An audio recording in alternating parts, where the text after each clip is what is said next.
День 1612. Алекс на связи. Сначала, когда я строил умный дом, я начал использовать систему OpenHub версии 2, потому что, в принципе, она тогда была очень популярна, и были, конечно, альтернативные решения, но они не показывали себя как самые надежные, а OpenHub все-таки позиционировал себя как самую надежную, к примеру, Volvo, наверное, или Mercedes. Но, конечно, сама система была довольно сложной, все равно, конечно, нужно было с ней разбираться. И у нее была возможность сделать практически сразу была, чтобы можно было подключиться через внешнее облако и использовать удаленный доступ. Ну, поскольку других решений у меня не было, как подключиться к серверу умного дома, то я, в общем-то, взялся за эту систему и начал на ней делать разные датчики в нее заводить, делать разные сценарии, пытаться писать. И через некоторое время, когда появился умный дом от Яндекса, сначала появились просто навыки, и можно было через навык подключаться и к серверу умного дома и управлять им. Но навыки, это надо было сначала там говорить специальную фразу, которая запускает навык, только потом уже давать команду на включение. Навыков было немного, были универсальные навыки, они и сейчас есть все еще, которые позволяют просто настроить в этом навыке специальные виртуальные устройства. А дальше по какому-нибудь протоколу, там, допустим, по веб-запросу можно было отправлять команду на свой сервер умного дома. Чтобы веб-запрос выполнять, нужно все равно иметь доступ со стороны сервера к интернет.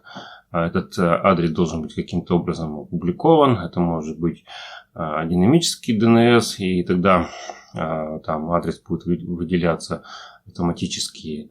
Но сейчас практически уже не работает такая схема. Либо это надо было покупать отдельный белый IP-адрес для того, чтобы сервер как-то был виден снаружи. Но это тоже платная услуга, она, конечно, не очень дорогая. И сейчас, в принципе, даже предлагается там в районе 100 рублей всего. И не знаю, на самом деле, откуда они берут белые адреса еще. Но, в принципе, такую услугу продают. И вот тогда можно, конечно, там подключиться и через систему умного дома Яндекса там делать команду, она будет отправляться на этот сервер, на этом сервере будет каким-то образом обрабатываться. Это тоже надо было придумать уже самому. И обратно тоже там обновлять статус таким же образом. То есть, конечно, навык сам не будет знать статус, но он, в принципе, ничего не показывал. То есть, это не было как отдельно какое-то приложение. То есть, там сами датчики и выключатели не были видны. Ну, на самом деле, если белый адрес есть, конечно, то, в принципе, вообще все эти проблемы, связанные там с умным домом, от Яндекса или еще от кого-то, конечно, могут отпасть, потому что тогда можно поднять свой нормальный веб-сервер с нормальными приложениями и просто этим пользоваться. Но если уже делать аналогично этому навыку свой собственный, то возникают большие проблемы. Нужно будет получить какой-то веб-сервер с доступом в интернет, для того, чтобы на нем поднять, чтобы его система Яндекса видела. Потом этот навык должен подключаться к серверу по HTTPS, то есть нужно, соответственно, покупать SSL-сертификат, либо какой-нибудь бесплатный там, на 3 месяца получать, и потом его постоянно обновлять. И все равно остается задача, как с этого сервера уже на свой сервер передать информацию, потому что на обычных хостингах очень сложно поднять какой-нибудь MQTT-брокер или еще какие-то варианты сделать. И сам хостинг, конечно, он тоже не бесплатный. Это не 100 рублей, как за внешний IP-адрес, это уже гораздо сложнее. То есть это там, рублей 300 в месяц стоит только вариант, на котором есть еще и база подключенная. и чуть-чуть места выделенного. Плюсом еще, скорее всего, конечно, потребуется какое-нибудь доменное имя получить, еще сколько-то рублей, ну там немного, конечно, в год платить. Поэтому, ну и сам сертификат SSL, он вообще стоит очень дорого, там порядка 3000 в год, но все равно это получается большие затраты, и может быть даже и имеет смысл просто IP-адрес внутренний оплачивать. Но если IP-адрес получать, то тут уже проблемы все будут локальные, то есть, во-первых, это сервер будет торчать в интернет, и там уже нужно безопасность обеспечивать всей сети. Ну и в целом надо будет уже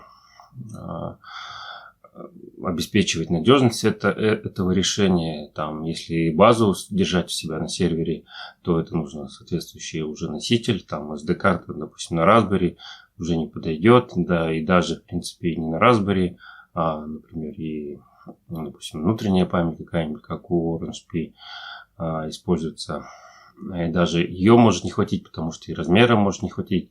Поэтому тут нужно будет тогда какой-нибудь SSD подключать диск и, в общем, уже свои заморочки. Ну и базу поднимать какую-нибудь для хранения. Поэтому, конечно, эта интеграция довольно сложная. И, в общем, я прошел этот путь, научился делать связку аккаунтов и сделал так, что использовал как раз OpenHub как систему, с которой связывается система Яндекса. То есть у меня отправлялся запрос на сервер OpenHub через внешнее облако, и, соответственно, оттуда я получал информацию, обрабатывал и отправлял уже в систему Яндекса, в навык. Но потом у Яндекса появилась нормальная уже новая платформа, как дополнительная умного дома Яндекса. Там уже было гораздо проще интегрироваться, то есть уже появились вот эти всякие выключатели, датчики, и можно было именно уже не просто навык голосовой использовать, а прямо видеть как отдельное приложение. Ну, сначала это была просто страница в обычном браузере от Яндекса, а потом уже сделали отдельное приложение, в котором можно было полностью управлять этими датчиками, писать сценарии. То есть, конечно, система развивается. Все проблемы, связанные с подключением, с интеграцией, со стоимостью, они, конечно, остаются. Еще плюсом появляется дополнительно то, что в системе умного дома от Яндекса там есть разные варианты устройств. Это типы устройств, которые поддерживаются. Это выключатели, светильники. Плюсом еще поддерживаются разные специфические, там чайники, стиральные машины, там пылесосы, кондиционеры, телевизоры. То есть очень много разных типов устройств. Но эти все типы, они не стандартизованы, и фактически разработчик каждый может по-своему описывать эти объекты, то есть разные у них свойства прописывать, разные параметры прописывать, то есть которыми можно управлять это свойство, а параметры это разные датчики, например, там, температура, влажность, какой-нибудь освещенность и еще какие-нибудь другие параметры. Ну и не так давно появилось еще событие. Это можно передавать в этот объект, допустим, там, у телевизора или какого-нибудь другого устройства, специальное, допустим, изменение температуры или там признак открытия-закрытия двери, ну, контакта. И тогда на это событие уже можно как триггер вешать разные сценарии, чтобы они срабатывали.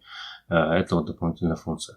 Ну и пришлось так, чтобы в самом в OpenHub прописывать способ, ну даже не в OpenHub, а уже вот в самом скрипте, который интегрирует OpenHub и систему умного дома от Яндекса, прописывать правила, как разобрать все параметры устройства из OpenHub и их представить для Яндекса в нужном виде. То есть OpenHub это обычно один параметр, одно отдельный объект. И, допустим, если я создаю какой-то датчик, например, там, самой простой температуры и влажности, то у меня температура будет это один объект, в OpenHub влажность второй объект, там, заряд батареи третий объект и все отдельными объектами. И если я хочу передать это в умный дом от Яндекса, то там, конечно, нужно будет придумывать способ, как это соединить, в один объект объединить.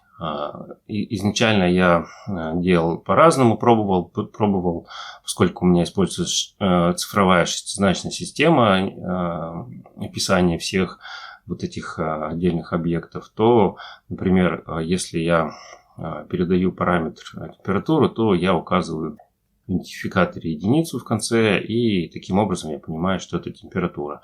Если я указываю двойку, то это влажность.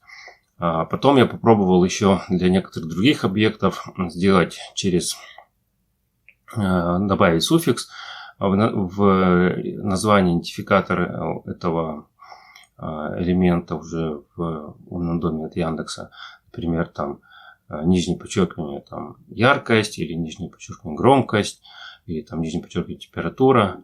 Это все, конечно, работает нормально, то есть можно будет действительно туда передавать, и гораздо проще так будет обрабатывать. Но когда я обратно возвращаю уже в свою систему, то мне приходится все эти строковые названия тоже обратно преобразовывать к варианту в цифрах, чтобы определить, какой же все-таки это объект, какой его ID и какой это у этого там объекта, сенсора конкретный параметр.